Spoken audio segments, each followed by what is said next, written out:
Wishing a happy Sunday to everybody out there. We have some updates today of the portfolio, what's going on in the world, and what I have been doing because the meme, the dog, the legend, Dogecoin spiked like crazy. It was the only cryptocurrency I held in my portfolio and I completely sold out. So see where I bought, I sold, where I moved that money. We got Taat updates today, we have Banxa updates today, and we have that one safe stock that if you are a conservative, steady, long-term investor, you won't want to miss. So follow along with the financial forecaster today. We're going to go over two speculative stocks, what I'm doing with my Dogecoin profits, and that one safe stock for your portfolio, and you know we stacking those dividends. So financial forecaster, hit that like and subscribe, getting rich together. Follow me guys, happy Sunday.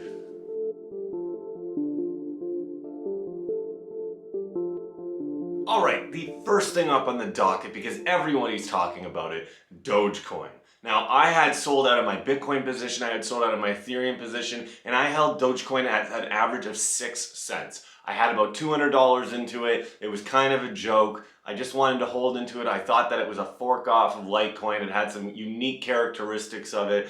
And you know, if anything was gonna run like a meme, it was gonna be the Dogecoin. So I held on to it, 0.6. It ran crazy to literally the 5th largest cryptocurrency on the market, and once it got to 38 cents, it got up above 40, but unfortunately I didn't catch it at the absolute top. I sold out at 38 cents, I made a 600% profit, and I sold it for $1,200. Now, I was immediately thinking, should I take it off the exchange? Should I just realize my profits?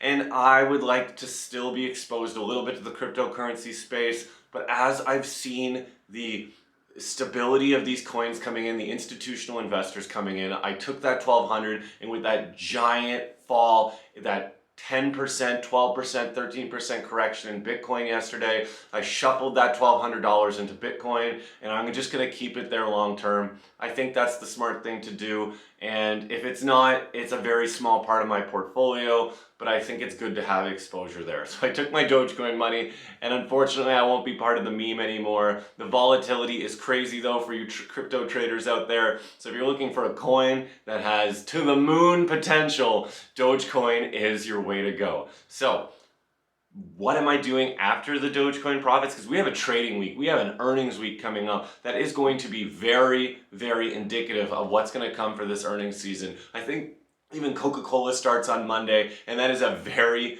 big indicator of consumer discretionary going forward. So what's my first stock that I am playing on Monday? Well, Taat. Taat, I know I've been holding on and I've been losing off the 52-week highs. It's definitely fallen from its $6 52-week high all the way to $3. That is 50% loss. Now I was averaging in at $2. I was averaging up at $5. I was averaging in the middle at around $4.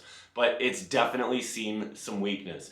But what other YouTubers and other positions are trying to tell you is this is a 10-month-old company. This is a company that has years of growth ahead of it, and I just watched the live stream from Rich TV Live about the founder of Taat talking about their expansion plans.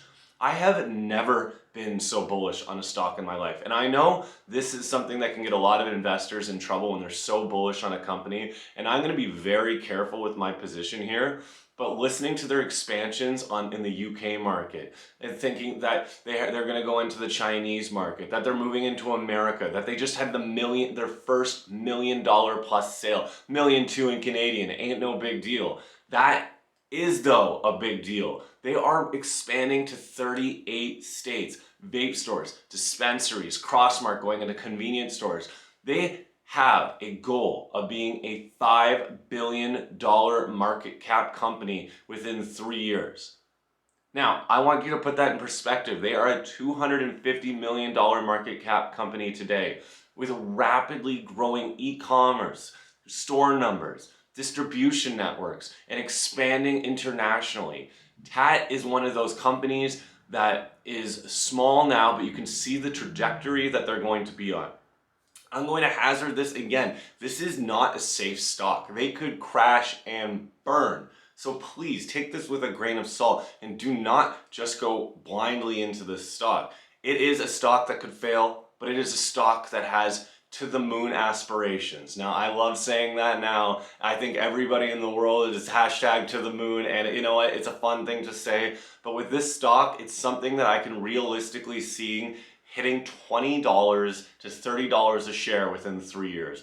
And that would be an excellent rate of return on my investment. So Taat, I hope they keep doing well. It's a company that I'm watching for news almost every single day. I'm watching it so you don't have to. It's a kind of an obsession. So please, if you have a stock that you love, look for it online. There's always someone out there that's a little more obsessed than you, and you just let them do the work and learn off of them. So that is TAAT for the Canadian market, and that is TOBAF for the American market. That is Taat. Look into it. Hemp cigarettes, they're getting everywhere. They have aspirations to go global, and the sky is the limit for this company. Just like that company, I have another growth portfolio. Before we get to the dividend stock, because the safe one, if you're watching, these two stocks that I'm covering right now, they are risky. They are growth portfolio stocks. They are penny stocks. They are things that are a little scary on the volatile side in your portfolio. And if that doesn't interest you, then wait till the last stock on the pick. But with the next growth stock, it's another banger. We have Banxa. Now, the reason I'm bringing up Banxa is for the exact same reason that I brought up Dogecoin at the very beginning. Banxa has stated very publicly, and it is a fool's errand not to understand that volatility is their friend. When there are volatile spikes up and down, people are trading cryptocurrency. Banxa doesn't care about the Bitcoin price. They care about people bringing in and out trades because they are making money off of that. Bitcoin just faltered 12%. And if you don't think that people didn't jump on exchanges and using Banxa's payment service provider program to buy more Bitcoin on the dip, you have to be crazy at this point. There is every indicator, every piece of evidence out there says when there is a dip in Bitcoin, people go in and they buy more. You just have to look at a chart of Bitcoin to know that's the case. Whenever there is a massive dip, there is a massive upswing because people come in because they have sky high expectations for Banxa by the end of the year. I'll put up the price predictions from some of the major financial institutions in America, but this coin is something that people are expecting great things. PayPal, Square, Tesla, Goldman Sachs, JP Morgan, all of these large, giant companies are starting to move into this space. Now we're starting to worry that the US is going to start to regulate down the exposure and the use of cryptocurrency, which could be a reason why we just saw this massive drop. But I see this as an opportunity for Banxa because people are buying the dips. And when they're buying the dips, Banxa is making money. So if you haven't seen my videos on Banxa before and what they do, I'll link them down below and I'll link them at the end of the video. But Banxa is just a payment service provider. They're the PayPal of crypto. They take your money, they make it into crypto. That's it. They charge you a fee and they are expanding rapidly. Gotta love Banxa. But that takes us to our final pick and the most safe stock, the actual investable stock for anybody long-term holding, looking for dividends, and we'll get to that right now. And the safe stock is not just one stock, it's all REITs. Guys, REITs are slowly becoming one of the hottest trends on the market. If you haven't noticed the trends of these REITs just eking out gain after small gain after small gain every single day. When there's a huge down day on the market, REITs will drop 0.5% at most. When there's an up day on the market, they're up 1%, and this has been going on for the past month. They are exceptionally exceeding all of my expectations as a safe and steady dividend stock. You have to remember that you're waiting and watching these gradually growths. All the other tech stocks and growth stocks and anything that you're looking at, you can be looking at and up and down and it will be terrifying. But your REIT stocks are massive, giant companies that real estate holdings in different sectors, but they're paying you a dividend as you go, as you wait for them to recover. And that's capital that you can reallocate either back into that dividend stock and start stacking those or back into your growth plays. It's just free capital. You want free cash flow to give yourself more financial freedom in how you disperse it in your portfolio. That will give you power over the years as to what to do and where to put it. And REITs, usually going around anywhere between 4 to 6, sometimes even 8%. That's something that is giving you such a stability and foundation in your portfolio. So my REITs that I would recommend as the financial forecaster, only because I'm holding them in my portfolio. RioCan is inching every day back up. It's over $20 now. It still has a level. The construction plans and the future growth of these mixed use units, I can't understate how important they will be in the future.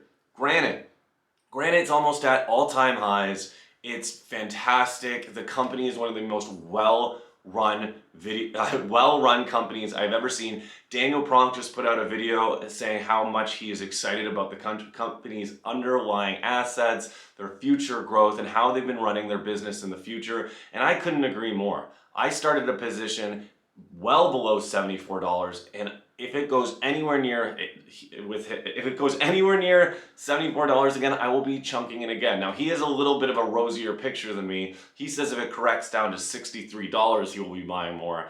I am much more bullish on the company, and I will definitely be, as soon as it's below 74, that's when I'm going to be starting to put in more. I don't think it's going to get near book value, but hey, if it does, it's going to make a lot of investors happy, and you know I'll be making a video about it, pushing it.